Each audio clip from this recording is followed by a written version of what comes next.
সবাইকে স্বাগত একটা নিউ মিনি ব্লগে। আজকে আমার বাবা দিল্লি থেকে বাড়িতে আসছে, তাই আজকে আমি বাবাকে একলক্ষী স্টেশনে আনতে যাব। আমার ট্রেন আছে 6টার সময়। আমি ভোরে রেডি হয়ে গেলাম এবং মামার টোটোতে বাড়ি থেকে বেরিয়ে পড়লাম গঙ্গারামপুর রেলওয়ে স্টেশনের দিকে।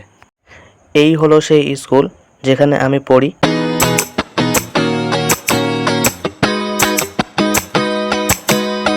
এবং এটা হচ্ছে আমাদের নিউ বাড়ি, যার কাজ এখনো কমপ্লিট হয়নি।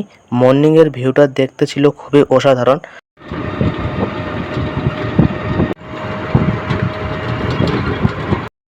এইভাবে আমরা চলে আসলাম আমাদের হোম টাউন গঙ্গারামপুরে এবং কিছুক্ষণ পর পৌঁছে গেলাম আমাদের গঙ্গারামপুর রেলওয়ে স্টেশনে।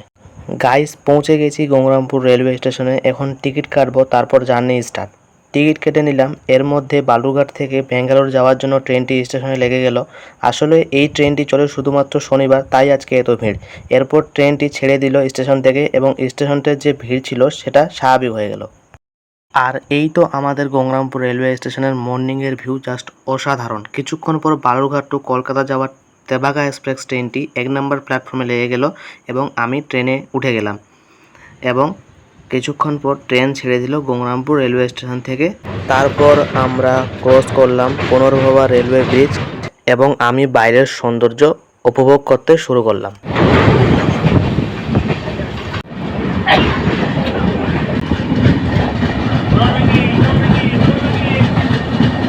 এইভাবে বাইরের ভিউ উপভোগ করতে করতে পৌঁছে গেলাম আমি আমার ডেস্টিনেশনে। আর এই হচ্ছে একলক্ষী স্টেশন।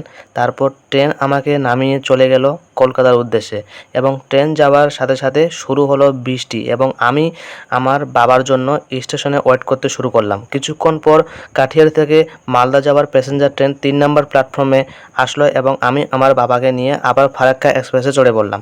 পুরোপুরি 40 মিনিট অপেক্ষা করার পর ফিরে আসলাম গঙ্গারামপুরে। তাহলে আমার বাবা আর আমি বাড়ি যাই। তোমরা ভিডিও লাইক করে দিও। টাটা।